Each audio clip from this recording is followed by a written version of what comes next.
वाले की बराबरी चंद्रमा से की गई। तो आपने कहा चंद्रमा अवगुणी है, तो क्या तोड़ने वाला अवगुणी है क्या?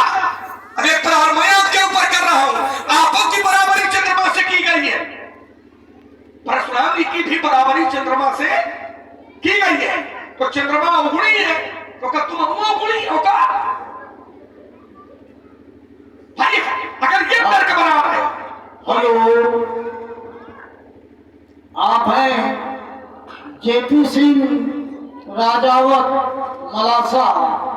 आपकी ओर से 21 रुपए प्रशांत के चरणों में, 21 रुपए राम जी के चरणों में, 21 रुपए लक्ष्मण जी के चरणों में, 21 रुपए ब्यास सीट पर और 21 रुपए जियालाल साउंड सर्विस को प्रदत्त हुए।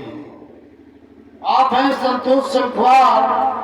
आपकी ओर से 40 रुपए परशुराम जी और लक्ष्मण जी के चरण अर्पित है, 20 रुपए राम जी के चरण अर्पित है। आप हैं राम नाम शुक्ला। 40 रुपए परशुराम जी और लक्ष्मण जी के चरण में अर्पित है। आप हैं प्रदूषण ठेकेदार लोहारी। आपकी ओर से 100 रुपए परशुराम जी और लक्ष्मण जी के चरण में अर्पित है।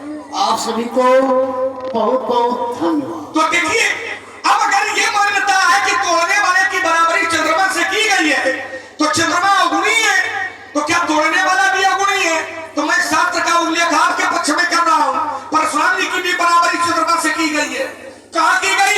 तो आचार्यों ने कहा कि परशुराम जी का वेश कैसा है? तो आचार्यों ने कहा शीश जटा शशि बदन सुहावा और निस वर्ष कछुक अरुण हुई आवा। आचार्य कहते हैं शीश जटा, परशुराम जी के शीश पर जटा है और मुख कैसा है? तो आचार्य ने कहा कि शशि बदन सुहावा। परशुराम जी का जो मुख है वो शशि बदन, शशि माने चंद्रमा और बदन माने मुंह। जो परशुराम जी का मुख है वो चंद्रमा के बराबर है।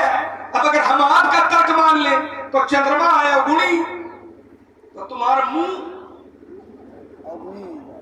या को आएगा गुणी का, तो ये तर्क नहीं बनेगा। क्योंकि उपमा और उपमेय के बीच में ये जरूरी नहीं है कि पूरे लक्षण मिले। अगर एक लक्षण भी मिलता है तो बराबरी कर दी जाती है। जैसे आपने ही एक काम किया, आपने धनुष तोड़ने वाले की बराबरी सहस्त्रबाहु अर्जुन से की है।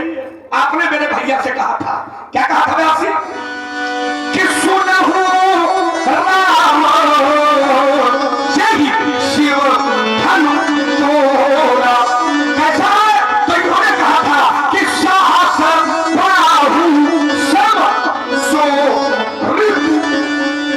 जिसने धनुष को तोड़ा है वो सहस्त्रबाहु अर्जुन के समान मेरा शत्रु है।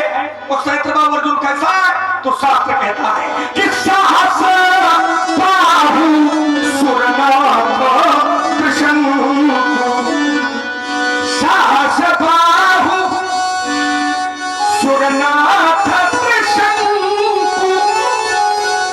कहीं नाराज मददीन कलंकु। जो सहस्त्रबाहु अर्जुन है वो है कलंकी, और आपने धनुष तोड़ने वाले की बराबरी सहस्त्रबाहु अर्जुन से की है। तो हम आपसे यही पूछते कि किस आधार पर की है? कलंकी के आधार पर की है। तो धनुष तोड़ने वाला है कलंकी, तो क्या धनुष सहस्त्रबाहु अर्जुन है कलंकी? तो क्या धनुष तोड़ने वाला भी कलंकी है क्या? तो बराबरी कैसे की है? तो बराबरी आपने सहस्त्रबाहु अर्जुन के पूरे गुण दोष नहीं देखे, बराबरी आपने धनुष तोड़ने वाले के पूरे गुण दोष नहीं देखे, एक गुण देखा। कौन सा? कि धनुष तोड़ने वाले ने आपके गुरु का धनुष तोड़ा है और सहस्त्रबाहु अर्जुन ने आपके पिता के आश्रम में अपराध किया था। तो एक लक्षण ये आपने पकड़ा तो धनुष तोड़ने वाले को सहस्त्रबाहु की बराबरी कर दी। वैसे ही चंद्रमा की जो बराबरी की गई है वो पूरे गुण और दोष के आधार पर नहीं है, वो केवल एक आधार है और वो है सुंदरता का।